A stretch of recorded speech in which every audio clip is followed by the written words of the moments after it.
N. Você, você, Muitíssimo é prof... obrigado, Carol, você é Guilherme. professor de política, é assim? Ou a sua tem uma outra nome, disciplina? Na verdade, é assim, Carol, eu sou professor de ensino médio mesmo, dou aula de De filosofia e ensino sociologia, e médio. fora isso, dei aula há muitos anos no ensino superior também, como professor de política, pós-graduação, dou alguns cursos livres também de educação política, coordeno alguns programas corporativos na área de educação política também para São Paulo, então Que faço de bacana. tudo um pouquinho. Trabalha muito, hein, Bruno? Ah, a Bastante, gente tem que bastante. trabalhar, né? Não tem jeito, né? Nós não nascemos em berço esplêndido, né, Carol? Quem não está em berço esplêndido são os prefeitos da nossa região. É...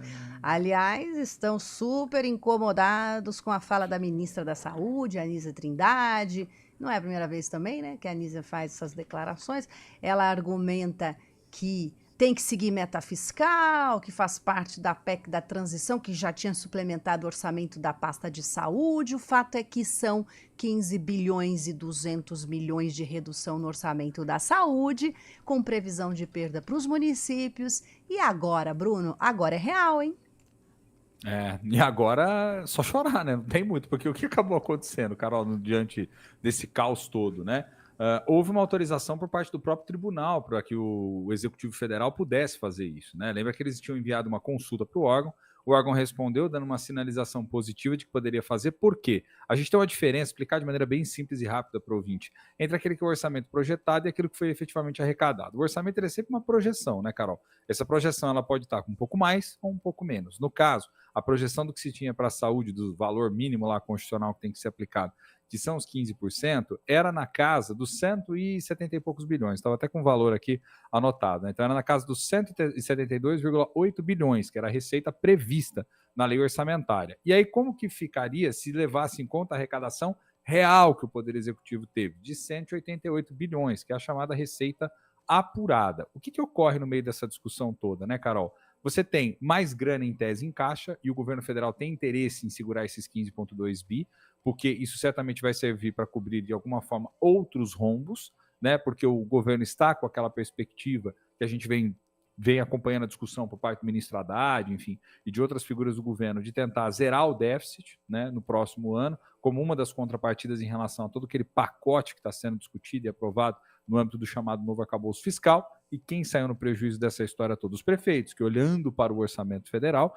entenderam que haveria esse repasse. E agora, diante dessa autorização por parte, né, do Tribunal de Contas para que o governo federal não tenha que necessariamente fazer o pagamento daquilo que realmente tem em caixa, mas apenas daquilo que estava previsto para ser pago na receita feita no ano anterior, então 15,2 aí de furo, de rombo. E os prefeitos, claro, ficam extremamente preocupados, porque no final das contas a gente sabe que a demanda pela área da saúde é uma demanda cada vez maior e exponencial, né? Então acho que tem dois pesos, duas medidas, Carol. A preocupação dos prefeitos é legítima, mas também tem muito prefeito que está gastando mal dinheiro, né, Carol?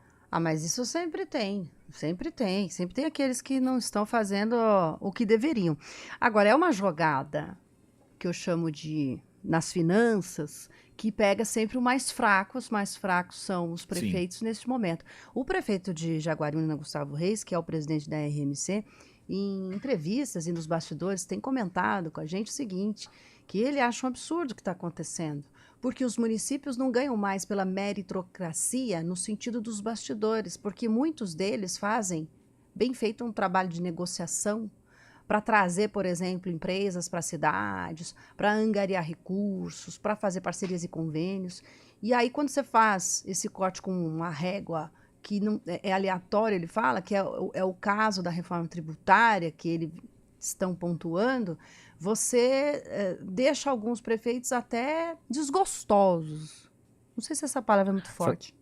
Não, mas você está certa, né? Ficam assim, vamos dizer assim, incomodados politicamente com o tipo de articulação que fazem e depois não tem a contrapartida do recurso. Porque, veja, todos os municípios, Carol, via de regra, e eu já andei dando uma olhada também na região metropolitana de Campinas há um tempinho atrás, eu não vou lembrar todos de cabeça agora, mas via de regra, todos eles têm gastado mais do que é o mínimo constitucional do município que tem que ser alocado. Já estão destinando em percentual. saúde. Campinas faz isso também.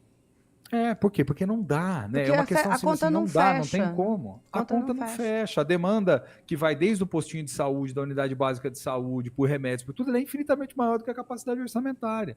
E aí o que acaba acontecendo? O Poder Executivo Federal concentra um volume maior de recursos, o que em tese não é problema, veja, se a coordenação federativa funciona da maneira adequada. O que eu vejo na ótica dos prefeitos que têm criticado, que eu acho que é legítimo? Eles estão reclamando do seguinte, essa coordenação interfederativa por parte do governo federal no repasse não está funcionando da maneira tão adequada quanto deveria e está trazendo prejuízos para nós. Só que tem uma outra contrapartida que às vezes os prefeitos também deixam de contar, que é o fato de que nunca antes, né, usar uma frase aí que o Lula sempre gosta, né, nunca antes na história desse país, os prefeitos receberam tantos repasses de verba também do governo federal. E muitos deles, aquilo que eu falei esses dias atrás, aumentaram substancialmente seu gasto com folha de pagamentos, o que até é compreensível diante de várias demandas por funcionários, serviços e políticas, mas agora onde está o dinheiro para poder financiar outras ações, né? Outros investimentos? Aí é que fica o problema, né, Carol? O que minha avó diz, um balaio de gato. Um balaio de gato, né? Prefeitos e governo federal têm responsabilidade nessa história toda, mas em específico desses 15,2 bilhões, os prefeitos têm razão de cobrar porque eles estavam contando com a grana, né, Carol? Vai ser dureza. Aqui em Campinas, reflexo já mostramos ontem com a entrevista com o presidente da maternidade de Campinas. Ele comentou, Bruno, que tem uma dívida, né? 100 milhões? 100 milhões? 100 milhões de reais, e o principal problema é em relação aos impostos. Porque aí todo mês mais 1 milhão de reais de impostos. Então, só cresce, a dívida só cresce. Que a Prefeitura de Campinas disse que ia ter, estava tentando, tinha intenção de ter um repasse até o final do ano para a saúde, mas se tivesse o corte, não teria. Então, eu acho que a resposta também já está dada aí para o presidente da maternidade. Quem vai sofrer é o munícipe na ponta, né? O cidadão, sempre, infelizmente. Muito obrigada, viu, Bruno, pelo cafezinho de hoje. A gente segue aqui no feriado. Guilherme fará companhia. Te vejo amanhã. Combinadíssimo. A gente se vê amanhã. Carol não estará amanhã? Só você, Guilherme? Estarei de folga, só retorno na segunda-feira. Olha que beleza. Vou deixar aqui nas mãos do Guilherme. Mas segunda estamos de volta para um novo Sem café. Dúvida. Combinadíssimo, gente. Forte abraço para você, para o nosso querido ouvinte pra também. Venha também. tomar um cafezinho com a gente no feriado amanhã. Valeu. Isso. Aproveite aí o Dia dos Professores. Obrigado, gente. Obrigado. Forte abraço para todos aí. Deixa um abraço para todos os colegas, amigos, professores também. Tá certo. CBN Campinas